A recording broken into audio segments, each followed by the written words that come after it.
안녕하세요. JH 드론 연구랩에 오신 걸 환영합니다. 드론이나 무인 항공기를 디지털 법의학 방법을 활용하여 수집된 전자 증거를 통해 비행 및 경로, 위치, 고도, 시간, 날짜 및 드론 기체가 촬영한 사진, 영상물 등 관련된 데이터를 복구하고 복구된 전자증거 기반으로 디지털 법의학 보고서와 진술서를 클라이언트에게 제공하는 컨설턴트로 활동을 하고 있습니다. 드론, 위협, 폭발. 왜 한국은 긴장을 하고 있는가? 북한은 한국이 평양에 무인기를 띄워 공격했다고 비난했고, 이로 인해 수개월간 고조되어 온 긴장이 더욱 고조되고 있으며, 북한은 무인기가 평양에 선전 전단지를 뿌렸다고 주장하고 있고, 이를 무력 충돌과 심지어 전쟁으로 이어질 수 있는 도발이라고 비난하고 있다.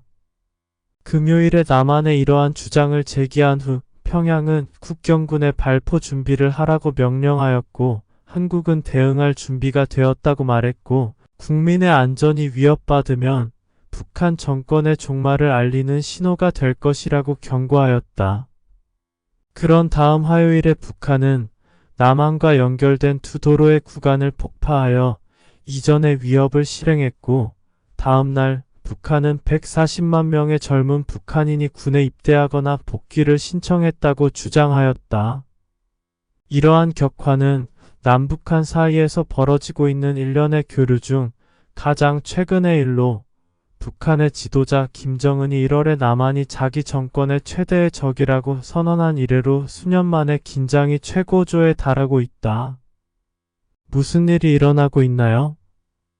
10월 11일 북한 외무부는 남한이 2주 동안 밤에 평양에 드론을 보냈다고 비난하였고, 드론에서 살포한 전단지에는 선동적인 소문과 쓰레기가 들어있다고 말을 하고 있으며, 김정은의 영향력 있는 여동생 김여정은 드론 비행이 다시 일어난다면 서울에 끔찍한 결과가 있을 것이라고 경고하기도 하였으며, 그녀는 나중에 남한의 군 갱스터가 도발의 배후에 있다는 명확한 증거가 있다고 말하였다. 북한은 하늘을 나는 무인 항공기의 흐릿한 이미지와 전단지를 보여주는 것으로 추정되는 사진을 공개했지만, 이들의 주장을 독립적으로 검증할 방법은 없다. 한국은 처음에는 북한의 무인기를 발사했다는 의혹을 부인했지만, 이후 합동참모본부는 평양의 주장을 확인도 부인도 할 수 없다고 밝혔다. 지역 내에서는 활동가들이 드론을 조종해 풍선을 이용해 북한에 동일한 물품을 보냈다는 추측이 나왔으며, 자유북한운동연합 박상학 대표는 드론 침공과 관련한 북한의 주장을 부인하며 우리는 북한에 드론을 보낸 적이 없다고 밝혔다. 북한의 공식 통신사인 KCNA는 김 위원장이 월요일에 육군 참모총장, 군 지휘관, 국가보위부 장관, 국방부 장관, 고위 간부들을 만났다고 보도하였다. 김정은은 즉각적 군사행동 방향을 설정하고 전쟁 억제력 운영과 자위권 행사를 담당 부서에 위임하였고, 이성준 합동참모본부 홍보참모장은 북한이 한반도를 연결하는 도로에서 소규모 폭발을 일으키는 등 소규모 도발을 감행할 수 있다고 말하였다. 그리고 경의선과 동해선의 상징적 도로에서 폭발이 일어났다. 북한이 경의선, 동해선 남북 연결도로를 폭파하자 우리 군이 대응 사격에 나섰습니다. 합참은 북한이 오늘 정오쯤 경의선 및 동해선 남북 연결도로 군사분계선 이북 일부 구간을 폭파했으며, 현재는 중장비를 투입해 추가 작업을 진행하고 있다고 밝혔습니다. 이어 우리 군의 피해는 없다면서 군사분계선 이남 지역에서 대응 사격을 실시했다고 덧붙였습니다. 지난 9일 북한군 총참모부는 대한민국과 연결된 우리 측 지역의 도로와 철길을 완전히 끊어버리고 견고한 방어 축성물들로 요새화하는 공사를 진행한다고 발표한 바 있습니다. 우리 군도 북한군이 도로에 가림막을 설치해놓고 그 뒤에서 도로를 폭파하기 위한 준비 작업을 하는 것이 식별돼 관련 정황을 감시해왔습니다.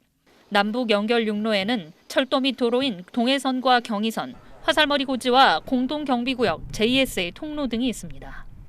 북한은 지난해 말부터 지뢰 매설과 침목, 레일 철거, 열차 보관소 해체 등을 시작해 사실상 지난 8월 차단 작업을 마쳤습니다.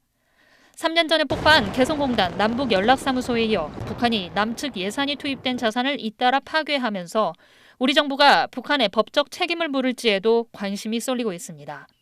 경의선과 동해선은 각각 한반도 서쪽과 동쪽에서 남북을 연결하는 도로로 당시 이 연결 사업에 우리 정부의 현물 차관 1억 3천만 달러, 즉 1,800억 원이 투입된 것으로 알려졌습니다.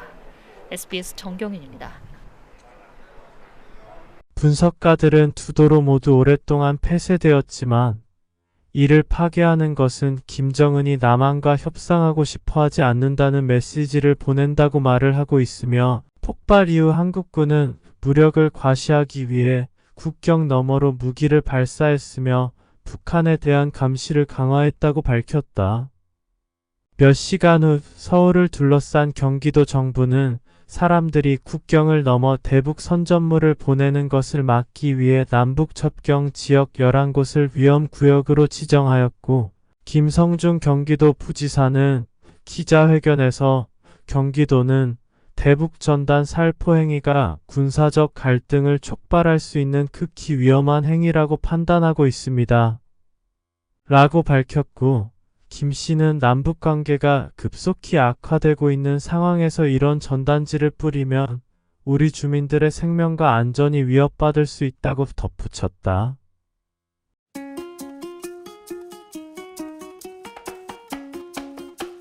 드론으로 잊지 못할 추억을 남기고 싶어도,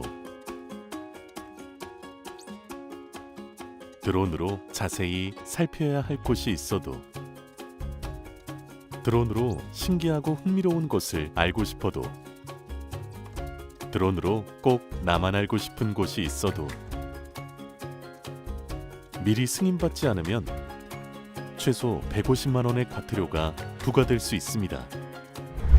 드론 비행 계획부터 비행 가능 지역 검색까지 모두 드론 원스톱에서 미리 확인하세요. 비행 승인뿐만 아니라 조종자 준수 사항도 꼭 확인하세요.